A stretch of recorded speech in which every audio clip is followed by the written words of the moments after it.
When FIFA 14 hit the shelves in 2013, the gaming community was already buzzing about the upcoming PlayStation 4 and Xbox One. Everyone was gearing up for a significant upgrade in performance, graphics, and online experiences. However, in a somewhat surprising twist, one console from a bygone era managed to sneak in one last title. FIFA 14 became the final officially released PS2 title, marking the end of a legendary era in gaming history.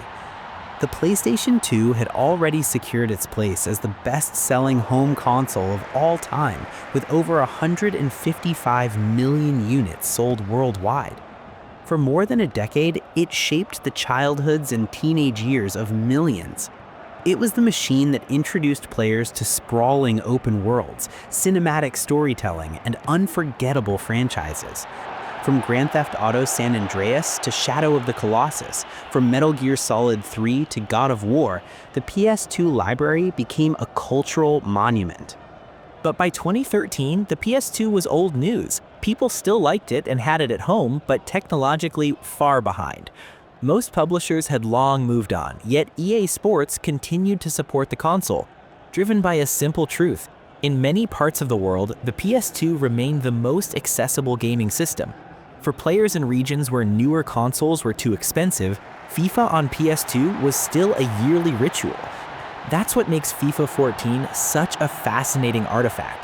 It wasn't just another sports game, it was the final heartbeat of a console that refused to die.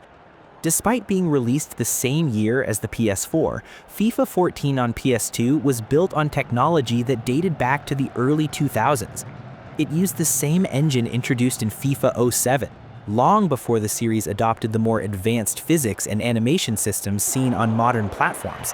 The gameplay was familiar, almost nostalgic, a reminder of a simpler era of football games, where mechanics were straightforward and presentation was modest. There was something poetic about this contrast. While the next generation dazzled players with lifelike crowds, dynamic lighting, and hyper-realistic player movement, the PS2 version of FIFA 14 felt like a time capsule.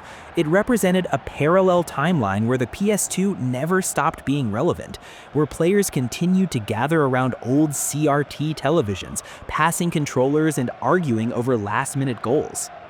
For many fans, FIFA 14 wasn't just the last PS2 game, it was the last new game they ever played on the console. It symbolized the end of an era defined by local multiplayer, memory cards, and the unmistakable sound of the PS2 startup screen.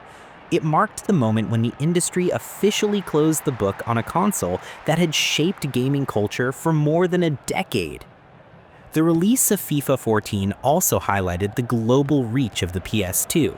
In countries across South America, Africa, and parts of Asia, the console remained a staple long after it faded from Western markets. For those communities, FIFA 14 wasn't a nostalgic novelty, it was a practical continuation of a platform that still mattered. The PS2's longevity was a testament to its durability, affordability, and universal appeal. When the final whistle blew and no more PS2 titles followed, the console transitioned fully into legend. Today, FIFA 14 stands as a symbolic full stop at the end of a remarkable chapter in gaming history. It reminds us that eras don't end with explosions or grand announcements.